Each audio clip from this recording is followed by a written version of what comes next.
তো গাইছ মোৰ ফালৰ পৰাই পোনপ্ৰথমতে সকলোকে হেপী হোলী। তো গাইছ বৰ্তমান আহিছে হোলী ছিজন, বৰ্তমান হোলী আহিছে আৰু কালি হোলী হয় মঙলবাৰ, কালি মানে ৩ মাৰ্চ। কিছুমান জেগাত মানে কালি পৰা হোলী আৰম্ভ হ'ব বা হোলী খেলিব, আৰু আমাৰ ফালে পৰহি খেলিব, বুধবাৰে খেলিব, আজি হৈছে সোমবাৰ। তো গাইছ মানে হোলী সকলোকে মোৰ শুভকামনা থাকিল, হোলী মুবাৰক, হেপী হোলী। সকলোকে হোলী ভালদৰে আপোনালোকে খেলক, হোলী ভালদৰে খেলক, কোনো যাতে কাৰো ক্ষতি নহয়। আপোনালোকে এনেকৈ খেলক, চাওক আপোনালোকে হোলী খেলক, বহুতেই হোলী খেলে যিটো কৰে কাৰোবাৰ ক্ষতি হয়, মেডিকেল নিব লগা হয় বা কিবা হয়, কিন্তু আপোনালোকে সেনেকৈ হোলী নেখেলিব। হোলী খেলক, বছৰৰ মূৰত এবাৰে হোলী, ভালকৈ খেলক আপোনালোকে হোলী। সেইকাৰণে মই হেপী হোলী, ভালকৈ খেলক আপোনালোকে। তো বাছ মেইন কথাটো হৈছে আপোনালোকে হয়তো জানে যে আমাৰ ইয়াত মানে বৰ্তমান হোলীৰ বাবে 3 দিনীয়া কাৰ্যসূচী হয় আমাৰ গাঁৱত। আৰু বৰশিল বুলি সকলো চিনি পায়, বৰশিল মন্দিৰত সকলো জানে যে আমাৰ ইয়াত হোলী 3 দিনীয়া তাৰমানে পৰ্ব, তাৰমানে কাৰ্যসূচী আজি মানে ফাৰ্ষ্ট হয়। 3 দিনীয়া কাৰ্যসূচী আজি ফাৰ্ষ্ট, আজি মানে আইৰা প্ৰজ্বলন হ'ব। যদি আপোনালোকে জানে হয়তো আইৰা প্ৰজ্বলন, মানে আইৰা জ্বলাব, আজি ভেলা জ্বলাব, ফটকা ফুটাব, মানে বহুত আজি প্ৰথম আৰু। তো মানে ভাবিছোঁ যে আপোনালোকৰ মাজতো এইবাৰ আমাৰ গাঁৱৰ হোলীখন, মানে যোৱাবাৰ মই হোলীত ভিডিঅ' মানে নকৰিলোঁ আৰু মই ভাবিলোঁ যে এইবাৰ ভাবিছোঁ যে মই এইবাৰ আপোনালোক আমাৰ যিখন গাঁৱৰ হোলী দৌল উৎসৱ, সেইখন আপোনালোক গোটেই দিন আপোনালোকক মই দেখুৱাব চেষ্টা কৰিম, নহয় দেখুৱামেই। মানে 3 দিনীয়া কাৰ্যসূচী হয়, তো এই 3 দিন আপোনালোকক মই হোলী দেখুৱাবলৈ চেষ্টা কৰিম, আমাৰ গাঁৱৰ কেনেকুৱা হোলী বা কেনেকুৱা কি। তো আহি মানে ইয়াৰ পৰা ভিডিঅ' আৰম্ভ কৰিছোঁ পথাৰৰ পৰাই। তো মানে গধূলিকৈ বৰ্তমান ভাটিবেলা 4টা বাজিছে, বৰ্তমান বাজিছে 4টা। তো মোটামুটি মই গধূলি যাম আমাৰ মেইন দৌললৈকে, তাত আপোনালোকক মই দেখুৱাম যে হোলীত কেনেকুৱা হয়, কি বা কি সকলোবোৰ দেখুৱাম। তে বলক ভিডিঅ'টো স্কিপ নকৰিব, তে আৰম্ভৰ পৰাই আৰম্ভ কৰোঁতে বলক guys. That's alright, that's okay. In the end, it's better for me. That's the moral of the. তো গাইজ ইয়াত আমাৰ হিয়া মতুৰ সকলোৰে মৰমৰ জুবিন গাৰ্গৰ ডাঙৰ পৰা বিশাল গেট বনোৱা হৈছে। তো চাওক গাইজ, এই গেটটো দেখুৱাই দিছোঁ, চাওক গাইজ মই গেটটো ভালকৈ দেখুৱাই দিছোঁ। আৰু মোলৈ ধনজি দি পেলাই ভাবিছোঁ যে আমাৰ গাঁৱত এনেকুৱা জুবিন দাৰ ডাঙৰ গেট বনাব বুলি। তো বহুত ভাল লাগিছে আমাৰ জুবিন দাৰ ডাঙৰ বিশাল গেটটো, ডাঙৰ বিশাল গেট। আৰু ভালকৈ মই দেখুৱাই দিছোঁ। আৰু এইবাৰ জুবিন দাৰ ফটো আছে, জুবিন দাৰ ফটোখন আছে বঢ়িয়াকৈ। হিয়া মতো জুবিন দা, তো মৰমৰ জুবিন মানে আমাৰ জুবিন দাৰ ডাঙৰ বিশাল গেটটো আপোনালোকে এবাৰ দেখুৱাব বিচাৰিছোঁ। আমাৰ দেখুৱাই দিব কেমেৰামেনে, গোটাই আমাৰ গেটটো দেখুৱাই দিব কেমেৰামেনে। চাওক মানে আমাৰ ইয়াত দৌলত এই গেটটো বনোৱা হৈছে বৰশিলা শ্ৰম প্ৰাংগণত। বৰ্তমান মই মানে গেটৰ সন্মুখতে আছোঁ, আৰু মই দেখুৱাই দিছোঁ এইফালে চানচাৰি ৰোড, এইফালে বোকা ৰোড, আৰু এইফালে গোটেই গেটটো মই দেখুৱাই দিছোঁ।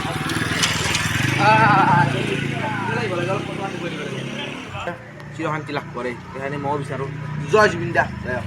যিটো গেট মানে ডিজাইন ডেক'ৰেশ্যন কৰিছে, তো আমাৰ এই মৃণাল দা আছে, তো মৃণাল দা ক'ব এনে গেটটো বনাই বহুত ভাল লাগিছে, গেট বহুত ভাল লাগিছে। জুবিন দা যিটো আমাৰ হিয়া মতুৰ, এনেই গেটটো বনাওঁতে এনে কিমান মানে খৰচ অলপ গৈছে আৰু ক'ব নেকি অলপ? 4,000।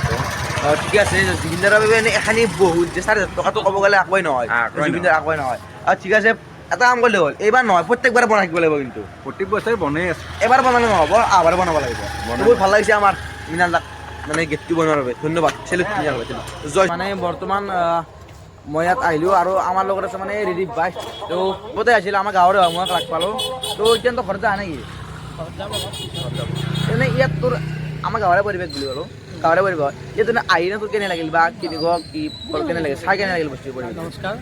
আমাৰ ইয়াত ক'ব গ'লেতো দৌল উৎসৱটো বহুত ডাঙৰ হয়। আমাৰ ইয়াততো ক'ব গ'লে এতিয়া 83 সংখ্যক হয়। তেনেকুৱা এইবাৰ আমাৰ 3 দিন হয় কাৰ্যসূচীটো, 3 দিন হয়।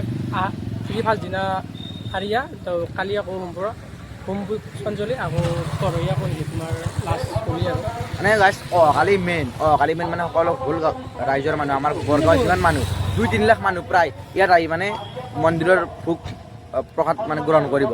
আৰু আজি প্ৰথম, আজি মানে আইৰা প্ৰজনন বৰ্তমান হৈ আছে। এইফালে মই দেখুৱাইছোঁ আইৰা প্ৰজনন এইফালে হৈ আছে। আছে আমাৰ এই নাট্যগোষ্ঠী আছে। নাটকখন ক'ত আছিল নো এনেই? হেৰি কিবা বুলি কৈছিলোঁ, কুকুৰমাৰা। নাটকখন আপোনালোকে মানে যদি ভাল না, এইফালে গোটেই আমাৰ মানে টিমটো আছে। এয়া গাইজবোৰক তেনেহ'লে আমি অলপ ভিতৰৰ পৰা কিবা দেখুৱাওঁ। এই বৰ্তমান গেটত আছোঁ মই, এই গেটত তো ভিতৰলৈ কিবা দেখুৱাওঁ, বলক।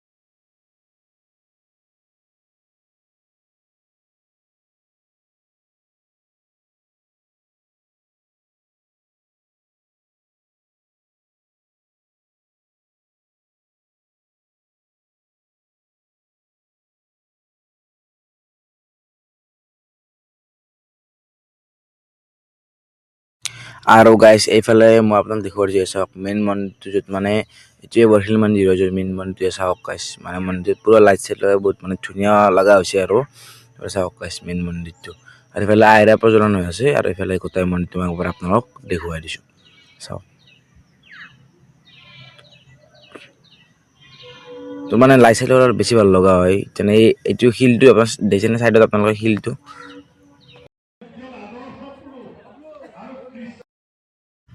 আৰু ইয়াত আমাৰ ভকতবিলাক মানে ইয়াত বহি আছে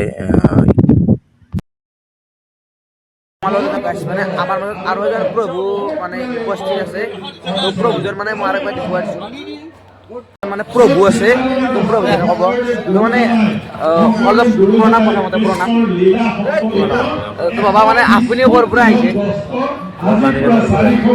মানে পানীটেঙাৰ পৰা আহিছে তো মানে আপোনাৰ ইয়াত আহি কেনেকুৱা লাগিছে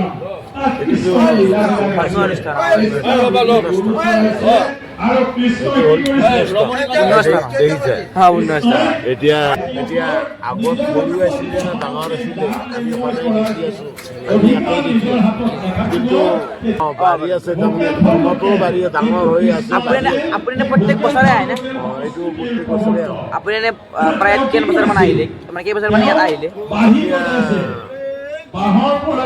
ক'ব লাগিলে ভাবিলোঁ 50 বছৰ 4 বছৰ বাদ দিলোঁ কিন্তু 4 বছৰ বাদ দিয়াৰ পিছত আমাৰ ইয়াত আলহী আছে মাই যদি আহিছিলে এই জেগাত মোৰ মাই সেৱা কৰি দিছে এতিয়া মোৰ মায়ো ইয়াত আহিছিলে মই যদি গৰ্ভত আছিলোঁ তেতিয়াও যদি আহিছিলে তেতিয়াও মই মাৰ গৰ্ভত থাকোঁতেও আহা বুলি মানে আপোনাক লগ পাই বহুত ভাল লাগিল আপুনি মানে প্ৰত্যেকবাৰে আহি থাকিব হয় ভাল লাগিব এই যিটো ডাঙৰ শিল এইটো ডাঙৰ শিল এই ডাঙৰ শিলটো মাহাত্ম্যপূৰ্ণ শিল আৰু এইটোৱে কেতিয়াবা এনেকুৱা সৃষ্টি হ'ব পাৰে উমানন্দৰ নিচিনা হৈ যাব পাৰে